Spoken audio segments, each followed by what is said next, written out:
नमस्कार मंडळी, जादू इन अमेरिका या आपल्या यूट्यूब चॅनलवरती आपल्या सर्वांचं स्वागत आहे। आज आपण जाणार आहोत अमेरिकेतील पब्लिक लायब्ररी पाहायला। लायब्ररी म्हटलं की साहजिकच आपल्या डोळ्यासमोर उभे राहतात ते म्हणजे बुक्स। पण या लायब्ररीमध्ये फक्त बुक्सच नाही तर भरपूर काही फॅसिलिटीज आहेत। वेळ जास्त न घालवता आपण लायब्ररी पाहू। आता आपण जात आहोत पब्लिक लायब्ररीमध्ये। लायब्ररीची बिल्डिंग ही 2 मजली आहे। सुरुवातीला आपण 8 वर्षाखालील मुलांसाठीचा लायब्ररीतील सेक्शन पाहूया।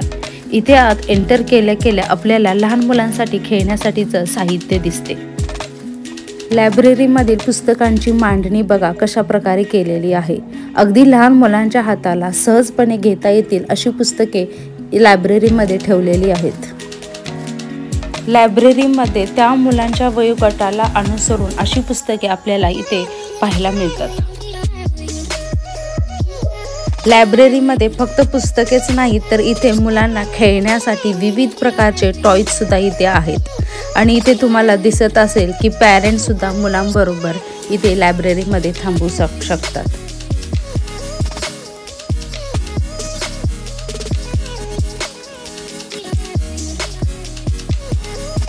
8 वर्षाखालील मुलांना खेळता येतील असे विविध प्रकारचे खेळणी आपल्याला इथे लायब्ररीमध्ये पाहायला मिळतात।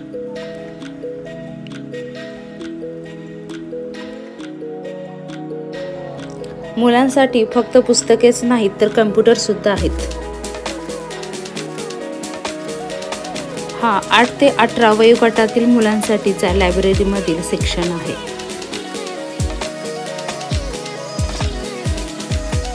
या लायब्ररीमध्ये भरपूर ॲक्टिव्हिटीज मुलांसाठी घेतल्या जातात।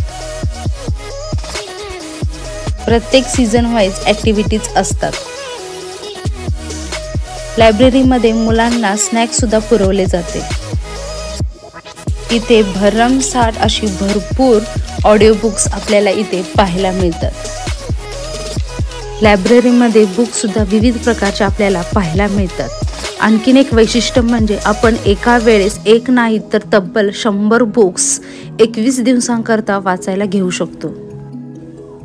आणि तेही लायब्ररीमध्ये सगळीकडे फिरून आपल्याला हवे ते बुक्स आपण लायब्ररीतून घेऊ शकतो। फक्त बुक्सच नाही तर मुलांसाठी कम्प्युटर सुद्धा ठेवलेले आहेत। त्यामुळे मुलांना हवे ते अभ्यास इथं करू शकतात। लायब्ररीमध्ये बसण्यासाठी सुद्धा राऊंड शेप असे टेबल आहेत। आणि विशेष म्हणजे पॅरेंट्स सुद्धा मुलांसोबत इथे बसू शकतात। मुलांना स्ट्रेस येऊ नये म्हणून मुलांना खेळण्यासाठी इंडोर गेम्स सुद्धा आहेत। मुलांना शिकण्यासाठी म्युझिक इन्स्ट्रुमेंट आहेत। लायब्ररीमध्ये गेम स्टेशन सुद्धा आहे। लायब्ररीमध्ये मुलांच्या कलागुणांना वाव देण्यासाठी आर्ट अँड क्राफ्ट एरिया सुद्धा आहे। इथं आर्ट अँड क्राफ्टसाठी लागणारं सर्व साहित्य लायब्ररी करून दिलं जातं। मुलांना जसं हवं तसं हे सर्व साहित्य मुलं त्यांच्या हाताने स्वतः घेऊ शकतात। हा 18 वयोगटावरील व्यक्तींसाठी लायब्ररीचा सेक्शन आहे। इथे सुद्धा विविध प्रकारचे आपल्याला बुक्स आणि ऑडिओ बुक्स इथे या लायब्ररीमध्ये पाहायला मिळतात। लायब्ररीचं आणखीन एक वैशिष्ट्य म्हणजे दर वीकला त्या सिटीमध्ये असणारे अट्रॅक्शनचे पासेस तुम्हाला पाहण्यासाठी फ्री ऑफ कॉस्टमध्ये मिळतात।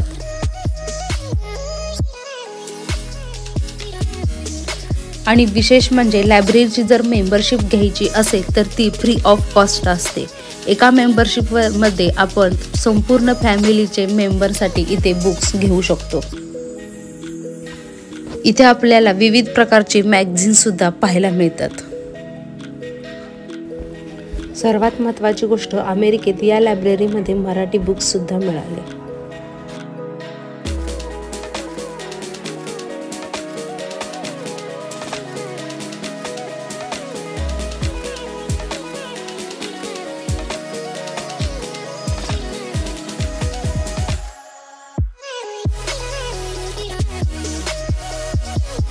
लायब्ररीमध्ये दिसणारा युनिक भाग म्हणजे सीड एक्सचेंज.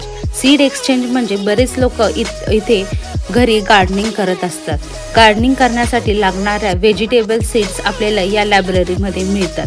इथून या सीड्स आपण घरी घेऊन जाऊ शकतो आणि आपल्या गार्डनमध्ये आलेल्या सीड्स इथे परत आणून द्यायच्या. याला सीड एक्सचेंज असे म्हटले जाते. आहे की नाही वेगळी खासियत? तुम्हाला ही लायब्ररी कशी वाटली हे कमेंटमध्ये नक्की सांगा. व्हिडिओ आवडल्यास व्हिडिओला लाईक आणि शेअर करायला विसरू नका.